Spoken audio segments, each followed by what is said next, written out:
Mafia boss's mother mocked poor Maid, went silent when he asked her to run his financial empire.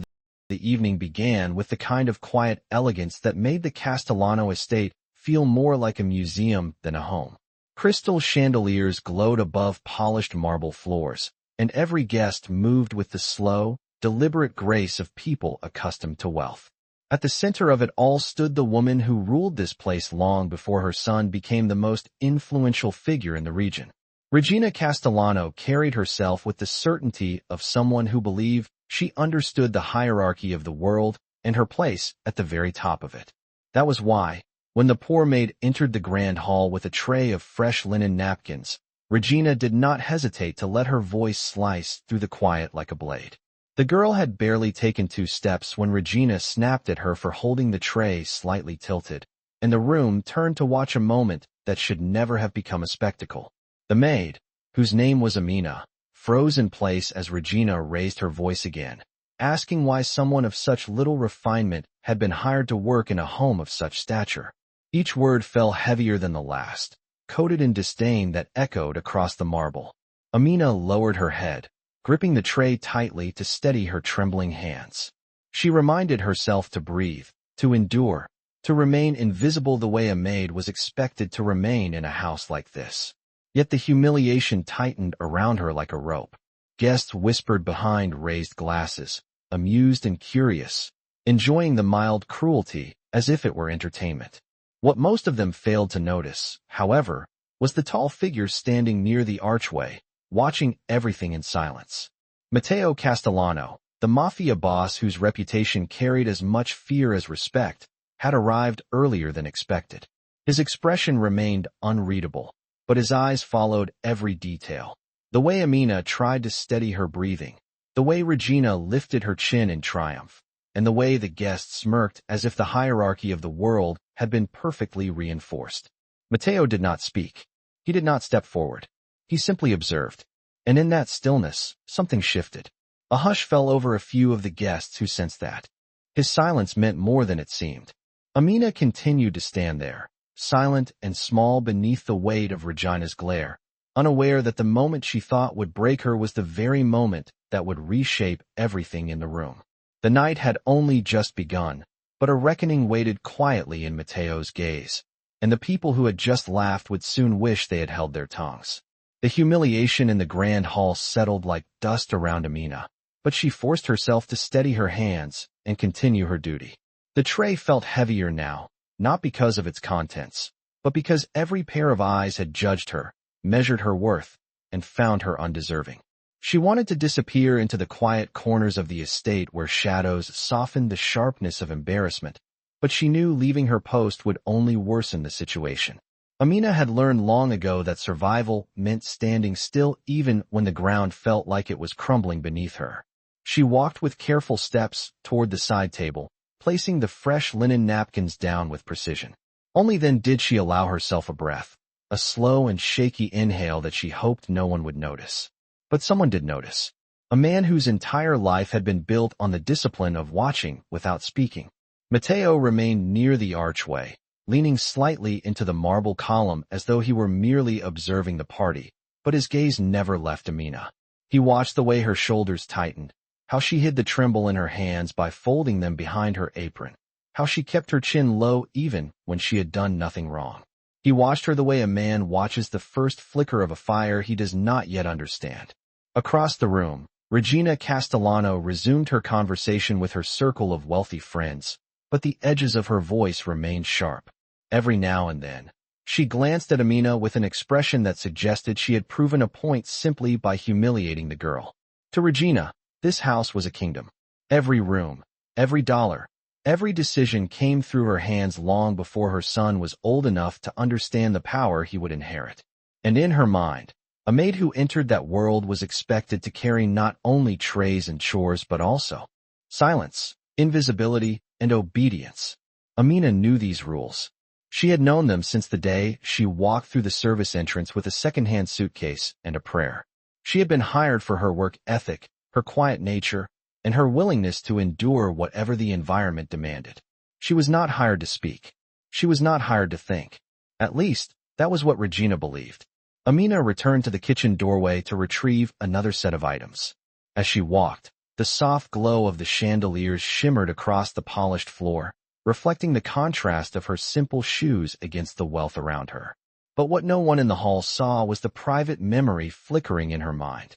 It was the memory of her mother sitting beside a radio in their small apartment, teaching Amina how to read stock numbers from the morning reports. Amina had been barely 10 years old then, but her mother insisted that even a child deserved to know the language of opportunity. They studied charts written on scrap paper, ran little financial experiments with imaginary portfolios, and treated numbers like stepping stones toward a future they both hoped for. That dream had faded when her mother's illness arrived, swallowing their savings and pushing Amina into long hours of work that left no time for education, no time for possibility. Yet the knowledge had never left her. She carried it quietly, like a hidden flame she protected with her hands. No one needed to know. No one ever asked. The kitchen staff gave her sympathetic glances as she re-entered the room. They had heard Regina's words echo through the hall, and though they could not challenge the mistress of the house, their eyes said what their mouths could not. Amina simply nodded at them and lifted a fresh tray. Her hands had steadied now, returning to the rhythm of someone who had learned to survive by moving forward. When she stepped back into the hall, Matteo shifted his weight. His posture straightened, his attention sharpened, and a shadow of thought crossed his expression. He had seen many displays of arrogance in his life, but something about this one struck him differently. It was not just cruelty. It was blindness. A blindness that made him wonder what Regina had failed to notice and what Amina herself was trying to hide. At that moment, the orchestra in the corner began to play a gentle melody, softening the room.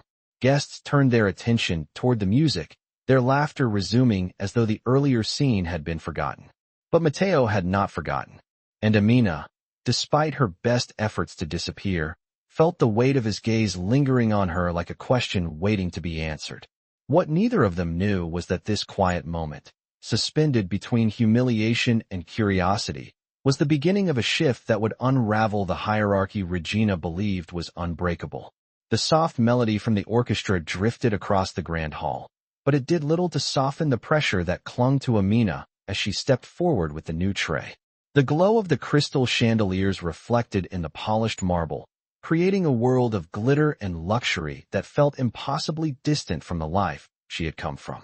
Yet she moved carefully, gently weaving through the clusters of guests as though she belonged in the rhythm of their conversations, even though every whisper reminded her that she did not.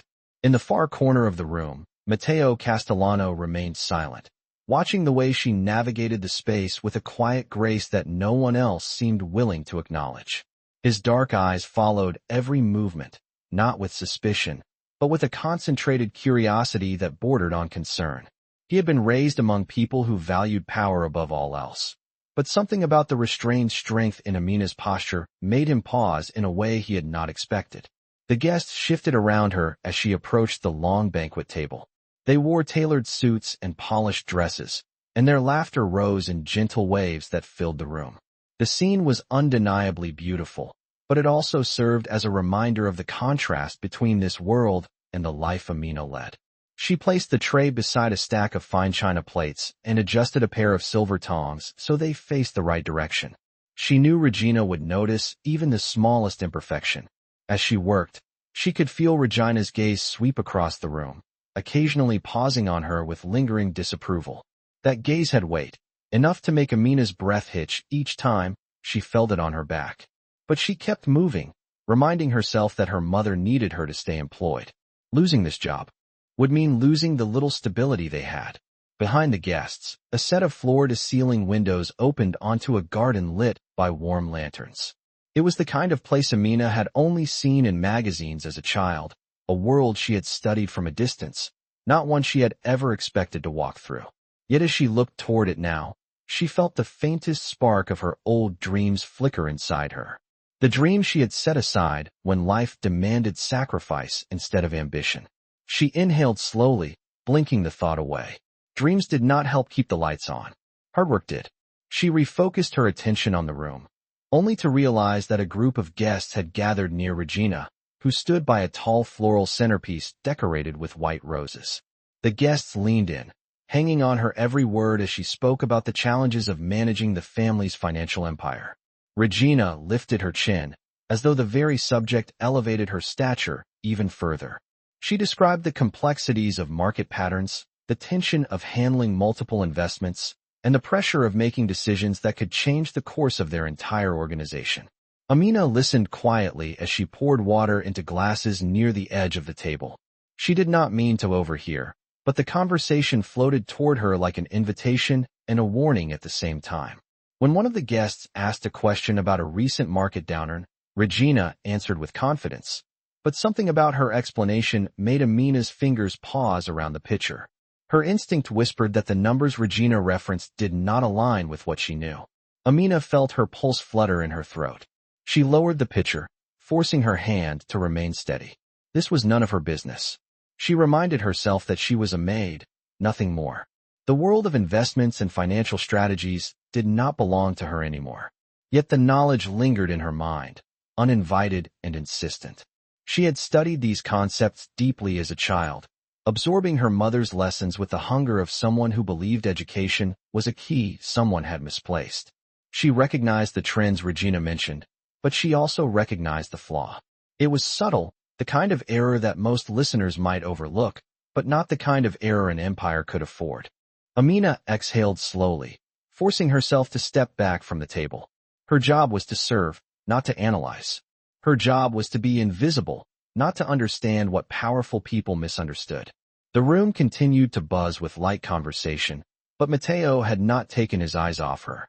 He saw the way her posture shifted for a moment, the faint change in her expression when she realized something the others did not. It was a brief flicker, but he caught it, and as she walked toward the opposite side of the hall, he felt a thought rise in the back of his mind, steady and persistent. There was more to this young woman than anyone in the room was willing to see. The conversation around Regina grew louder, and the guests leaned closer as though proximity alone might grant them entry into the inner circle of power. The tall floral centerpiece trembled slightly each time someone shifted, the scent of white roses mixing with the polished wood and warm candlelight that filled the grand hall. Amina kept her head low as she approached with another tray, but she could not help catching fragments of the discussion. Regina spoke of recent financial strategies with the ease of someone accustomed to admiration. She recited figures and projections, letting each word settle like evidence of her superiority. Her guests nodded eagerly, absorbing every syllable with unearned confidence. But Amina felt the muscles in her shoulders tighten when Regina moved to a particular point. The projected gains Regina described did not align with the market conditions Amina had quietly studied in the newspapers she borrowed after her shifts. Her heart gave a small, sharp thud. The discrepancy was significant. It was the kind of mistake that could spiral into real damage if left unchecked. She steadied her breathing and placed the tray down on a side table, arranging the glasses with deliberate calm. Her fingers betrayed the tension she tried to hide, trembling just enough that she had to clasp her hands behind her apron to regain control. A guest to Regina's left, a tall man with a trim beard and a polished gold watch, asked a question about a recent downturn affecting several major sectors. His tone held a hint of concern. Regina responded briskly, dismissing the downturn as a temporary correction. She insisted the gains would recover by the end of the quarter. Amina felt her breath catch again. The downturn had been too steep for such an assumption. Recovery was possible, but not guaranteed. Regina's confidence was not supported by the actual numbers. Amina knew this with the same certainty she knew how to fold linen napkins or polish silverware. It was not arrogance. It was simply knowledge she could not unlearn. Amina pretended to adjust the placement of the napkins, but her mind raced with quietly calculated patterns, risks, and probabilities. She could see the flaw in Regina's logic the way a pianist sees the next chord before their fingers reach the keys. The guests continued to listen with unchallenged trust. One of them even applauded Regina's insight, praising her ability to navigate financial storms with unwavering clarity. Regina soaked in the compliment, lifting her chin with a pride that gleamed sharper than the crystal chandeliers above her.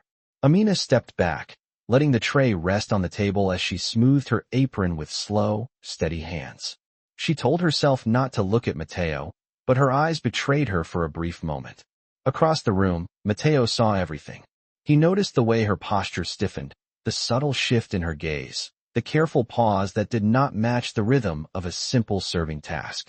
The crowd continued their praises, but Mateo was focused entirely on the maid who had not spoken a single word since the evening began. It was the way she listened that drew him in. The way her eyes narrowed slightly when numbers were mentioned. The way she absorbed information without reacting outwardly. It was subtle, but Mateo had lived his life surrounded by people who spoke loudly without understanding. Someone who listened differently stood out. A nearby guest accidentally brushed against Amina as he reached for a drink, causing one of the glasses on the tray to wobble. His voice rose sharply as he accused her of being careless.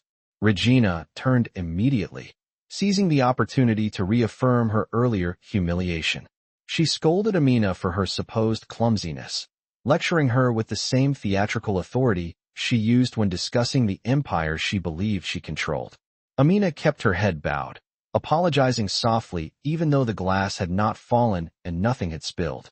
She felt the heat of shame rise to her cheeks, but beneath that shame, something else stirred. That quiet, uninvited sense of knowing. That invisible layer of understanding she carried within her. Amina stepped back from the crowd, her breath trembling as she retreated toward the edge of the hall where the chandeliers cast softer light. She hoped to blend into the shadows, away from the scrutiny and the noise. But Mateo continued to watch, the question in his mind growing heavier with every passing moment. What exactly was this maid seeing that no one else in the room could see? And why was she the only one who recognized the truth hidden beneath Regina's confident voice? The answer hovered between them, unspoken but undeniable. A shift was coming, and Amina could already feel the ground beneath the evening beginning to change. The soft light from the chandeliers washed over the hall as Amina stepped farther back, retreating toward the quiet edges of the room where she hoped no one would follow her with their eyes or their judgments. She clasped her hands together behind her apron, pressing her fingers into her palm to steady the trembling she could no longer hide. The humiliation from Regina's latest scolding still clung to her like a heavy coat, and she felt her breath catch each time she replayed the moment in her mind. She whispered to herself to remain calm, to breathe, to hold on until the night ended. She needed this job. She could not afford another mistake. As she lingered near one of the tall marble pillars, she tried to anchor herself in the familiar rhythm of service. She reminded herself of the steps she had rehearsed so many times. Clear the empty glasses, keep the linen straight, do not draw attention. Be invisible. Yet her thoughts refused to quiet. The flaw she had heard in Regina's confident explanation gnawed at her. The numbers had been wrong. Not disastrously wrong, but wrong enough to matter. And if the guests listening to Regina relied on that advice, their investments could shift in ways they were not prepared for. Amina inhaled slowly, trying to push the concern aside. It was not her place. She had no right to correct anyone, especially not in this house. She closed her eyes briefly, reminding herself of the world she came from. A world where the only investment her family could afford was hope. The rich did not listen to people like her. They barely saw her at all. She tried to gather herself, smoothing the front of her apron as she stepped toward a small table to collect a few empty glasses. She kept her posture low, her steps light across the polished floor. She hoped if she moved carefully enough, she could slip through the evening unnoticed. But each time she passed through the glow of the chandeliers, she felt the weight of Mateo's gaze settle on her again. She did not dare look up, but she could sense it, an awareness like a faint current in the room. It made her step falter for a moment. Why was he watching her? She had done everything to avoid drawing attention. She whispered another reminder to herself, urging her thoughts to fall back into silence. Do not think. Do not react. Do not let your mind speak through your eyes. She lifted the glasses from the table and turned, only to find a pair of guests blocking her path. They were discussing Regina's financial remarks with an air of admiration, praising her confidence and insight aloud. One of them laughed about how easy it must be for the wealthy to foresee trends the ordinary world could not understand. The remark stung Amina more than she expected. She felt an old ache rise in her chest, the ache of dreams long buried, the ache of a past she rarely allowed herself to remember. She stepped back, waiting for them to move, but their voices carried on, draped with unearned pride. In that moment, she felt her thoughts flicker again. She could see the graphs in her mind the way she used to draw them as a child. She could see the pattern of the downturn, the slope of the market line, the weight of external factors. She could see what Regina had missed. And for a brief, dangerous moment, she knew she could have answered the guest's questions more accurately than Regina had. The realization was like a jolt of electricity. She gripped the glasses tightly and forced her gaze downward, willing the knowledge back into the shadows of her mind. She reminded herself that the world she stood in tonight was not hers. Her world was the small apartment she shared with her mother, the late nights balancing fatigue and responsibility, the mornings waking before dawn to make breakfast and hurry to her shift. Her world was survival, not strategy. Her world was service, not leadership.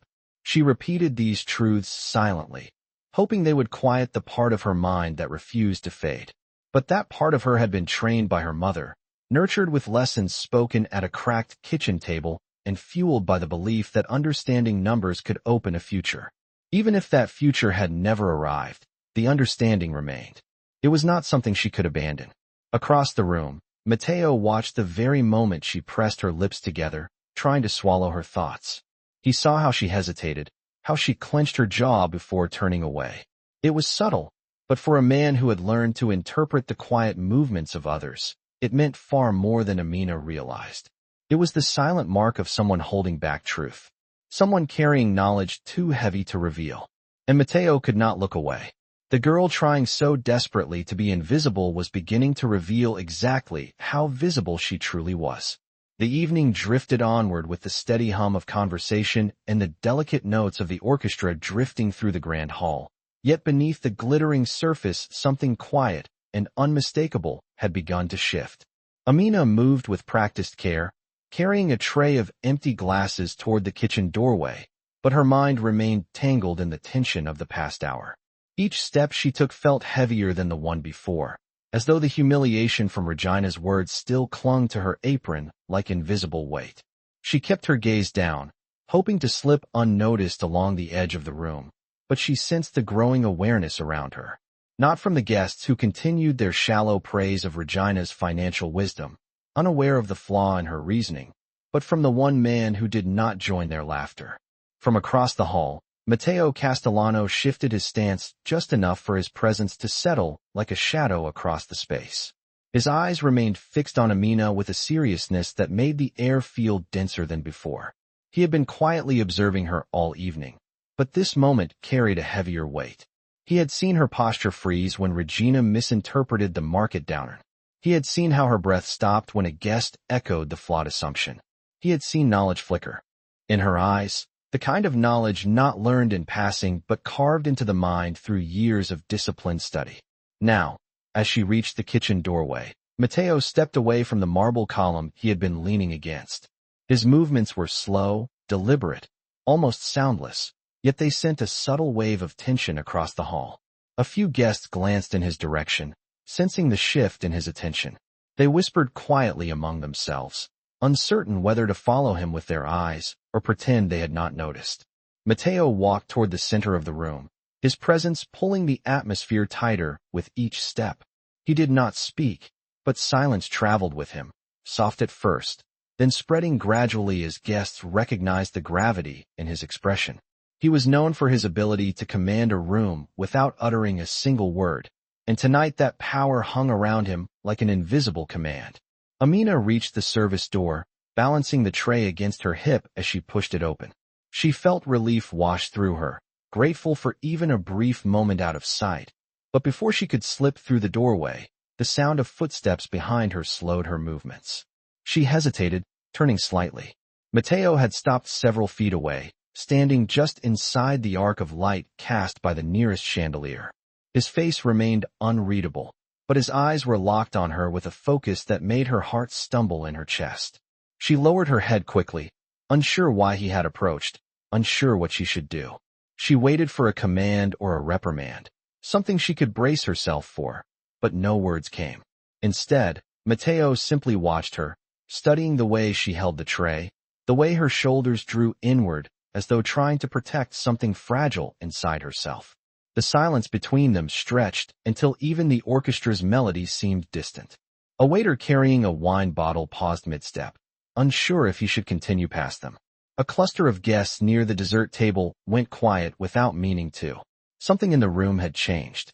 Amina tightened her grip on the tray, forcing her voice to remain steady as she murmured an apology and began to step backward toward the doorway. But Mateo lifted a hand slightly, a small gesture that carried more command than most men conveyed with entire speeches.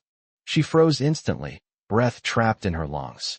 He stepped closer, not enough for anyone to accuse him of impropriety, but enough that the soft light brushed across his face and revealed the seriousness in his gaze.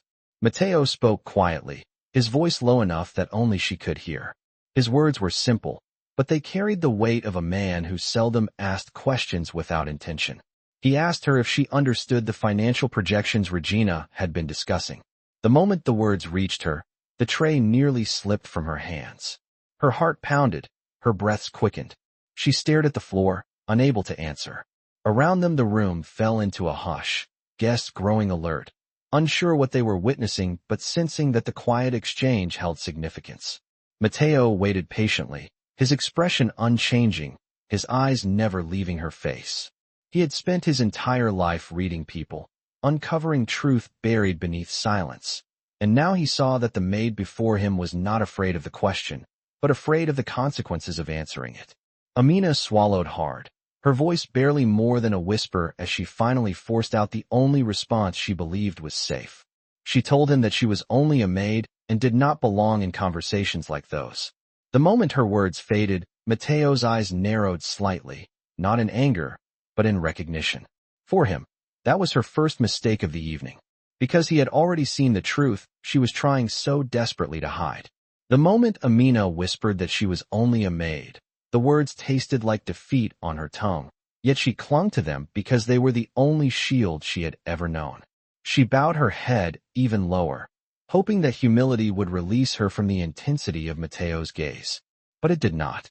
Instead, the silence around them deepened, as though the grand hall itself was leaning in to listen. Mateo remained perfectly still, his expression composed yet sharpened by something that looked very close to disbelief. He had expected her to deny knowledge, but he had not expected her voice to tremble with the kind of fear that came from long training in staying small. For a brief moment, he let the weight of her words settle inside him. Only a maid. He replayed the way her eyes had flickered. During Regina's explanation, the way her breath had hitched when those guest conversations skimmed dangerously close to flawed assumptions. Those were not the reactions of someone uneducated. Those were the reactions of someone who knew too much. And now, hearing her diminish herself so instantly, Mateo felt a flicker of irritation, not at her, but at the forces that had taught her to shrink her own mind. Before he could speak, Regina's voice cut sharply through the room. She had noticed Mateo's approach only moments ago, and the sight of her son speaking quietly with the maid sent a wave of disapproval through her. She walked briskly toward them, her heels tapping across the marble with sharp precision, her expression twisted with disdain. She demanded to know why Amina was still in the hall instead of finishing her assigned work. Her tone rose with each word, growing louder, harsher, more theatrical, pulling the attention of several guests who turned their heads toward the confrontation. Amina flinched at the sound of her name spoken with such anger. She tried to step away, to shrink back into the safety of the service corridor, but Regina blocked her with a swift motion of her arm. Regina scolded her again for lingering, accusing her of interrupting the flow of the evening, questioning whether she even understood the basics of her role. Each insult landed heavier than the last, and Amina felt her throat tighten, her hands trembling around the tray she still held. The humiliation surged again, worse than earlier, sharper and more public. And before she could escape, Regina made the mistake of raising her voice even higher, loud enough for the entire hall to hear her declare that Amina was incapable of understanding real conversations, especially those involving finance or business. She said it with certainty, with confidence, with the full weight of her authority pressing down on the young woman standing before her. The guests turned. Conversations faltered. Several pairs of eyes shifted to Amina, their expressions a mix of amusement and superiority. Amina felt herself shrinking, collapsing inward, her breath shallow, her heart pounding. She whispered another apology, her voice barely audible under Regina's tirade. She insisted she had only been doing her job and never meant to cause disruption. But the trembling in her voice revealed her breaking point. Matteo watched all of this in complete silence. His jaw tightened, not in anger but in realization. He had grown up in this house, had watched Regina command rooms for as long as he could remember, but tonight he saw something different. He saw not strength, but arrogance. Not confidence, but blindness. Amina, trembling beneath the storm of Regina's words, reached her limit. She bowed deeply, her voice cracking as she said she would leave the hall and avoid being near any important conversations again. The sadness in her tone was unmistakable, the kind of sadness that came from years of being taught that dignity was a luxury she was not allowed to possess. As she turned toward the service doorway, Matteo's voice finally cut through the tension. It was quiet, but it carried enough force to stop Amina mid-step and silence the guests around them. He simply said her name. Just that. Amina.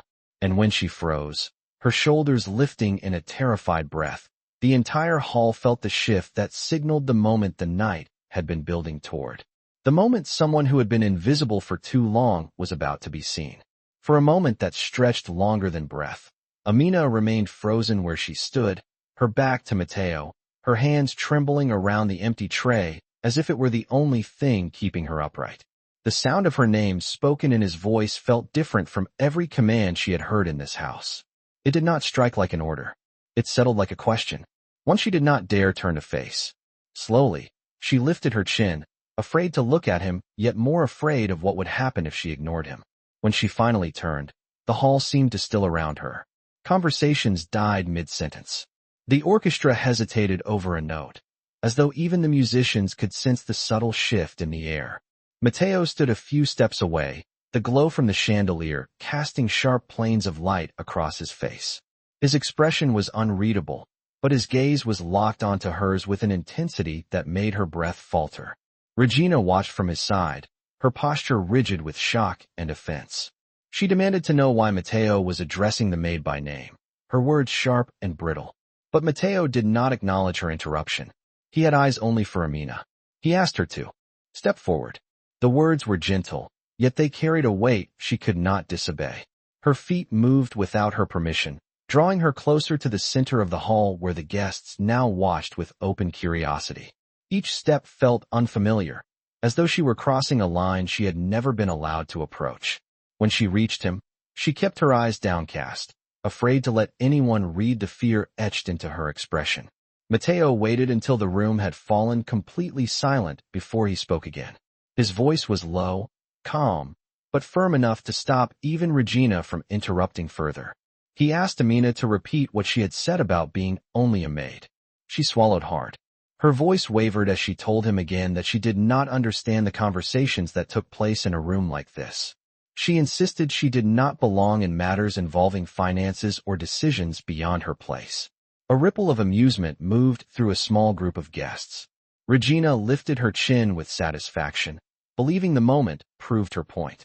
Matteo studied Amina for several seconds.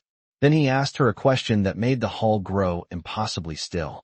He asked her to explain, in her own words, what she believed Regina had gotten wrong in her earlier financial assessment. The tray in Amina's hands slipped just slightly. Her knees weakened beneath her.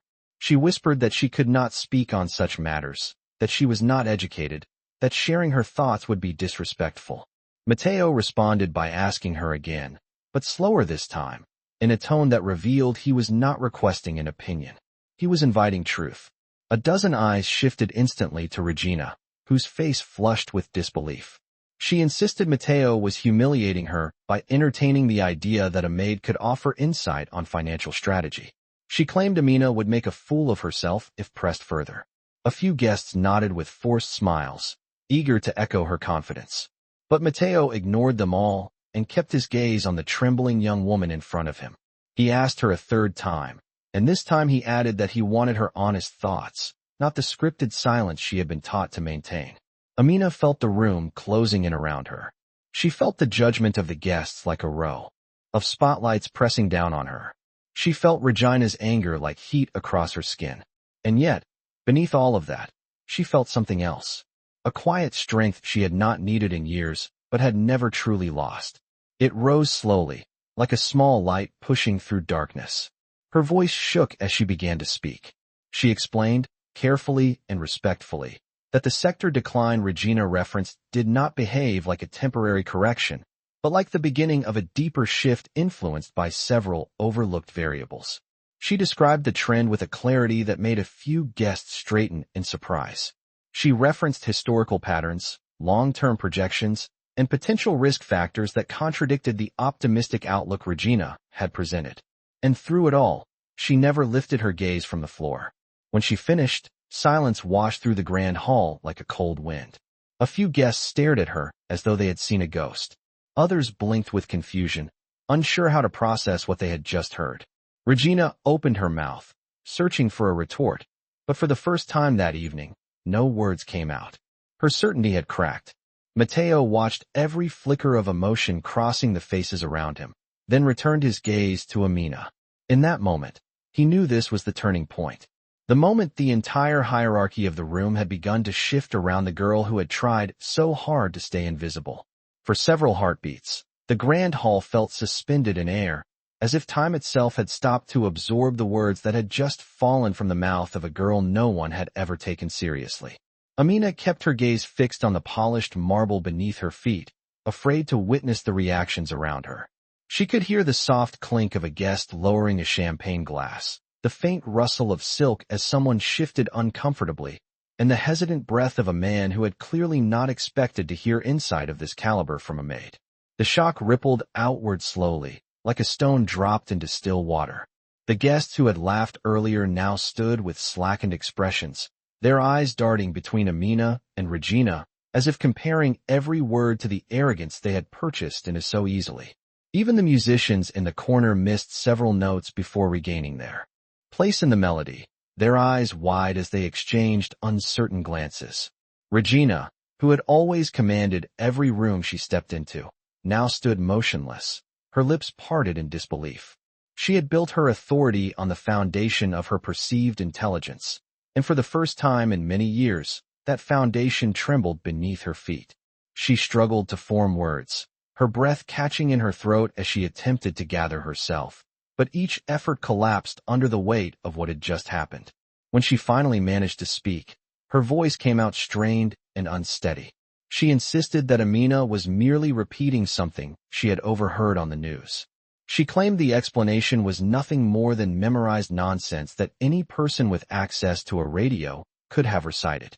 But her voice lacked conviction, and the guests around her recognized it instantly. A gentleman near the dessert table exchanged a knowing look with the woman beside him, their raised brows betraying their disbelief. One of Regina's close friends attempted to support her, saying that the young maid must be mistaken, but he spoke with the hesitance of someone who no longer trusted the certainty he once admired. The room shifted again. Amina felt the tremble return to her hands. A small quake she tried to hide by curling her fingers against the fabric of her apron. She had not meant to embarrass Regina. She had not meant to draw attention to herself. She had only wanted to obey Matteo's direct question, to avoid disrespecting him. Now she felt as though she had stepped into a storm she was never meant to face. She whispered an apology, her voice thin, almost too small to hear. She said she had not intended to contradict anyone, and that she did not mean to cause any disturbance to the evening. But her apology only deepened the tension, because humility never concealed truth. It only illuminated it further. Matteo watched her with an expression that did not change, but his eyes carried a new depth, a new certainty. He recognized the sincerity in her voice, the authenticity in her explanation, and the accuracy of her analysis. He had seen many people lie their way through rooms far more dangerous than this one, and Amina possessed none of the mannerisms of deceit. She had spoken truthfully. She had spoken intelligently, and the hall had heard it. When Matteo turned his gaze slowly toward the guests, they looked away with sudden respect, as though they feared being seen in the vulnerability of their own misjudgment. Some studied their shoes. Others cleared their throats uncomfortably. A few glanced at Amina with a kind of disbelief that bordered on awe. They were witnessing something they had not expected to see inside the walls of a mansion ruled by hierarchy and pride. A young maid had just contradicted Regina Castellano and revealed the first crack in her polished image. Regina's face reddened as she struggled to reassert control. She raised her voice, accusing Amina of speaking out of turn, of forgetting her place, of embarrassing the house. She reached for the authority she had always relied upon, but it slipped through her fingers like sand. Her anger no longer inspired fear. It exposed insecurity. Amina flinched at the sharpness of Regina's tone, her breath trembling as she stepped back instinctively. But before Regina could continue, Matteo shifted forward just slightly. That single movement was enough to stop Regina mid-sentence. The guests felt another wave of silence pour through the room as Matteo redirected his attention back to Amina. He did not raise his voice. He did not gesture aggressively. He simply looked at her with a calm, steady gaze that carried far more force than his mother's outrage. And in that gaze, the hierarchy of the evening began to crumble. The room that had once mocked Amina now waited to hear what Matteo would say next. And for the first time in her life, Amina felt the impossible sensation of the world turning toward her instead of away.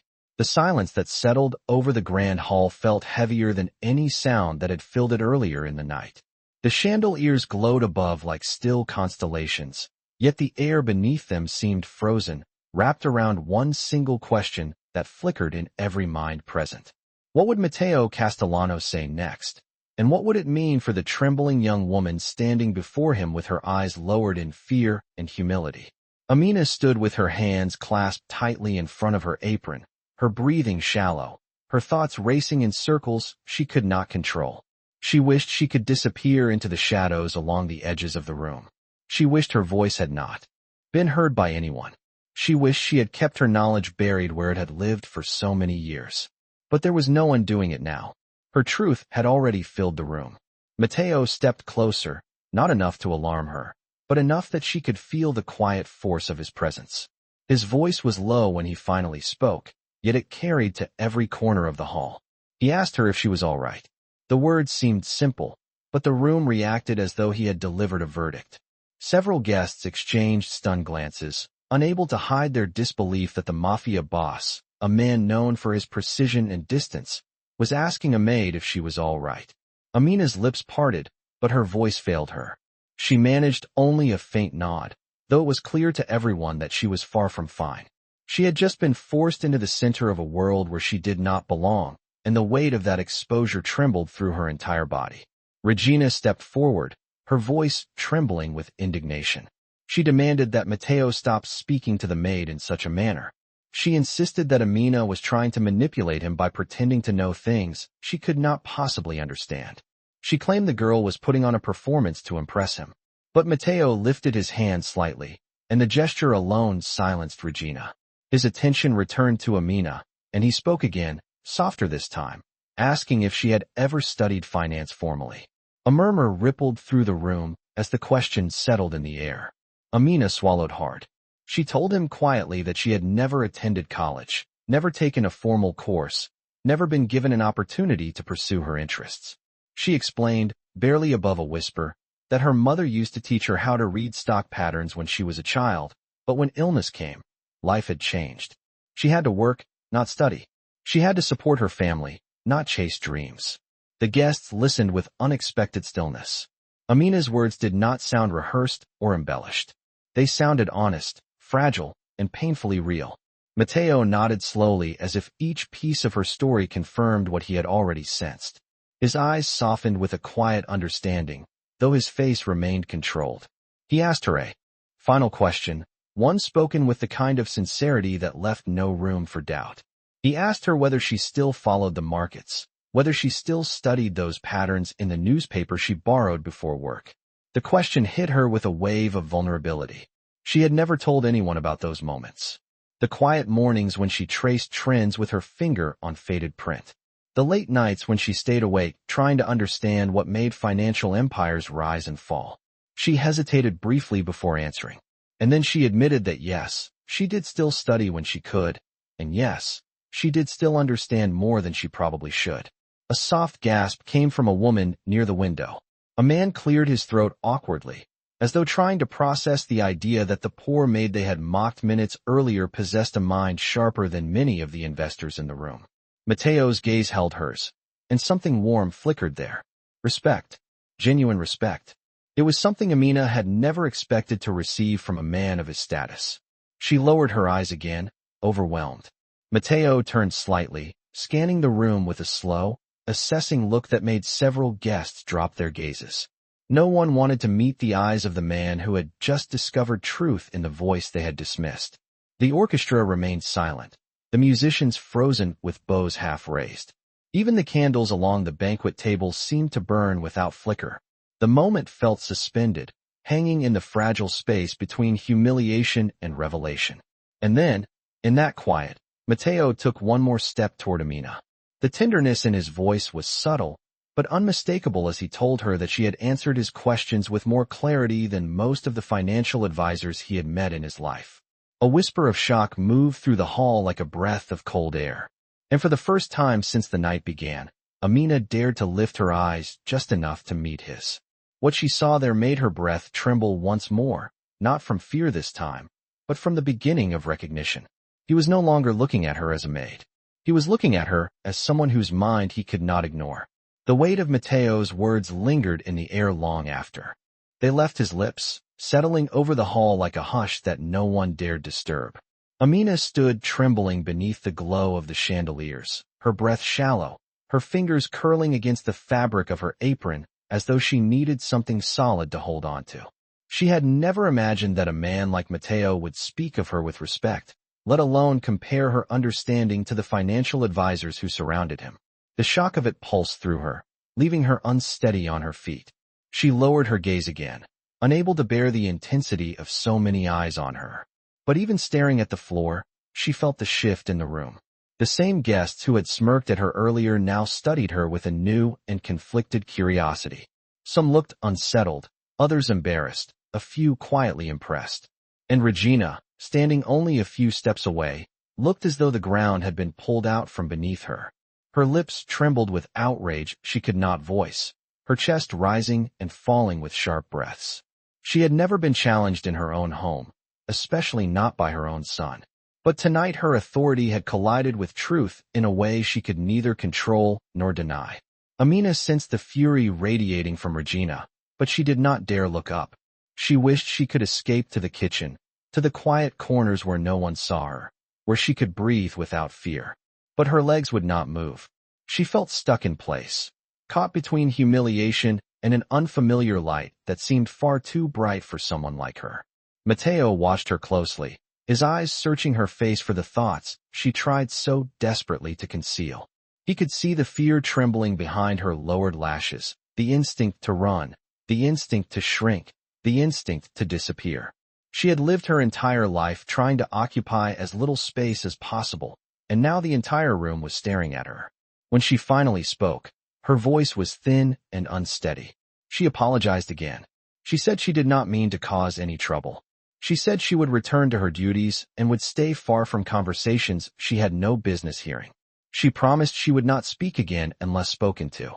Each apology felt smaller than the one before, like a door closing on herself with every sentence. Her shoulders curled inward, her breath catching as though she expected punishment rather than acknowledgement. Mateo's expression softened, but his voice held firmness when he answered. He told her that she had nothing to apologize for. Not a single thing. He spoke slowly, clearly, so that no guest in the hall could claim they had misheard him. He said that she had given him honesty when he asked for it. Something far too rare in rooms filled with people who spoke only to impress or to gain favor. Amina felt her throat tighten. She dared to lift her eyes a fraction, just enough to see the sincerity on his face. Her breath broke slightly at the sight of it. Mateo stepped one pace closer, narrowing the distance between them in a way that made several guests gasp softly. He asked her why she always lowered her eyes, why she apologized for knowing things she clearly understood, why she tried so hard to hide her mind as though intelligence were a crime. Amina opened her mouth, but no sound came out. She had no answer that would make sense in a world like his. How could she explain that life had taught her humility through survival, not choice?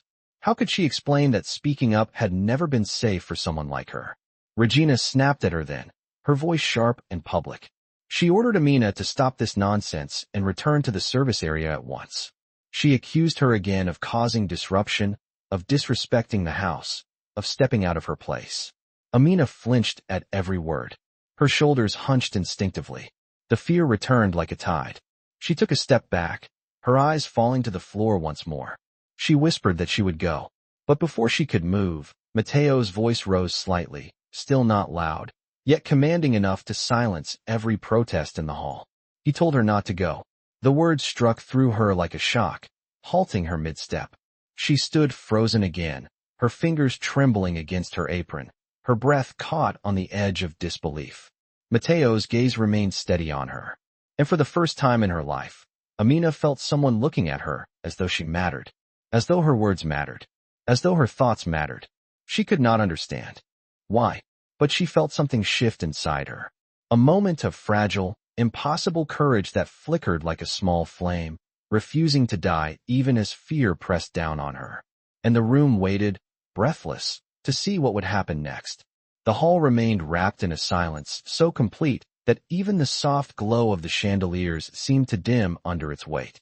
Amina stood frozen where Mateo had told her not to move, her heart pounding in uneven rhythms, her breath trembling as she tried to understand what was happening around her. She had spent years perfecting the art of being unseen, unheard, unnoticed, and now she found herself at the center of a moment that felt too large for her to hold. Mateo's eyes remained steady on her, not demanding, not harsh, but carrying a quiet insistence that made her feel strangely exposed. She tried to speak, to tell him she needed to return to her duties, but her voice collapsed before it reached her lips. Mateo took another step toward her, bridging the space between them until she could feel the warmth of his presence in the air, as real as the hum of the chandeliers above them. He told her, gently but firmly, that there was nothing wrong with speaking truth. He told her he valued honesty far more than decorum, and that the clarity she had offered was something he wished more people in his world possessed. Amina swallowed hard, her throat tight with uncertainty. She could feel the eyes of every guest studying her, weighing her worth in ways she had never been weighed before. She whispered that she did not want to cause any trouble, that she was afraid she had disrespected the house by speaking out. Mateo shook his head, quiet but resolute, and he told her that disrespect came from arrogance, not from truth. The words struck through her like a soft shock, a warmth she could not place. Behind him, Regina whispered sharply under her breath, struggling to regain control. She insisted that Mateo was being manipulated, that the maid was exaggerating her knowledge to gain sympathy. She directed her accusations at the guests, trying to pull them back into her orbit, but the guests had shifted. Their faces no longer mirrored her confidence. Instead, they reflected something like doubt. And doubt, once seen, could not be unseen. Mateo ignored Regina entirely. His focus remained on Amina as he spoke with a tone that held both calm and conviction. He asked her to look at him. It was not an order. It was a request. Amina hesitated, her chest rising with a trembling breath. She had spent her entire life lowering her head in the presence of power, believing it was the only way to stay safe. Slowly, as though lifting 1,000 pounds of fear, she raised her eyes to meet his. And the hall seemed to shift with that single movement. In her eyes, Mateo saw far more than a maid. He saw a mind that had spent years absorbing knowledge in silence. He saw a strength built not on pride, but on survival. He saw truth where others saw insignificance. He held her gaze for a moment longer before speaking again. He told her that she had done nothing wrong, and that he appreciated the courage it took to answer honestly in front of so many people. The faintest quiver moved through her lips, a reflection of relief and disbelief intertwined. Her eyes glistened, though no tears fell. She whispered that she had only spoken because he asked, that she did not want to upset anyone, especially not him. Mateo's expression softened, and he told her quietly that she had not upset him. In fact, she had impressed him. Gasps echoed from several corners of the room, but Mateo did not look away from her. He asked if she understood the significance of what she had explained earlier. Amina shook her head slowly. She said she only spoke what she knew, not what she believed mattered. Mateo inhaled deeply, almost as if steadying himself before revealing something important. He told her that the flaw she identified could have cost him a significant portion of his investments, that her insight had prevented a potential loss with consequences far beyond the numbers she had spoken of. Amina blinked, stunned. She had not realized the weight of her words. A soft murmur spread through the crowd, some voices carrying surprise, others carrying admiration. Regina stood rigid, her hands shaking at her sides as the implications settled on her shoulders. The guests who had once laughed at Amina now saw the truth as clearly as Matteo had seen it from the start. The maid they had dismissed possessed a mind, sharper than all their assumptions combined. Amina lowered her gaze once more, overwhelmed by the sudden shift in the room. But Matteo's next words lifted her head again. He told her that knowledge was not defined by position, and that respect was not limited to titles. He said it in a voice that carried through the hall like a quiet judgment, soft but absolute. And in that moment, every person present felt the message settle deep within them. The girl who had been mocked for her place now stood in a circle of unexpected dignity, and even the richest guests could not deny the truth of what they had witnessed. And the night, heavy with pride and consequence, moved inexorably toward the reckoning that was still waiting to unfold. The grand hall felt impossibly still as Amina stood beneath the chandeliers, caught between fear and a rising sense of disbelief that refused to disappear. She had never imagined that a night meant for serving glasses and clearing plates would end with every powerful guest in the room watching her as though she had shifted the very ground they stood on. Matteo remained only a few steps away, his presence steady and unshaken, his gaze holding hers with a quiet certainty that silenced the whispers forming around them. Amina tried to breathe, but each inhale trembled as though her lungs were unsure whether they deserved the air.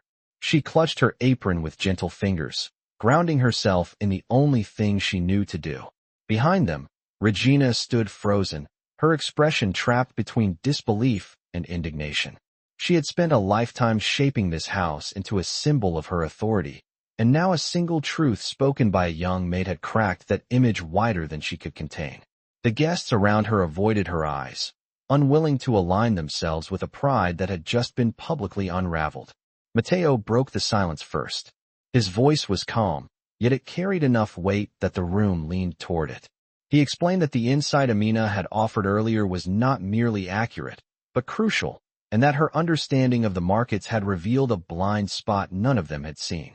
Several guests shifted uncomfortably, their pride bending beneath the truth. One of them cleared his throat, hesitant but honest as he admitted that he had overlooked the same details Amina had identified. Another murmured that her explanation had been clearer than the reports he had read for weeks. Their voices carried no malice, only quiet recognition. And slowly, the room began to understand what Matteo had already known. Amina looked down again, her breath catching as she whispered that she did not mean to outshine anyone, that she had spoken only because she was asked. Her humility moved through the hall like a soft wind. Matteo stepped closer, not touching her, but standing near enough that she felt his presence as something protective rather than intimidating. He told her that true knowledge did not come from schooling or status, but from understanding. And she understood more than anyone had given her credit for. Regina finally tried to speak, her voice sharp and trembling as she insisted that none of this changed the fact that Amina was merely staff.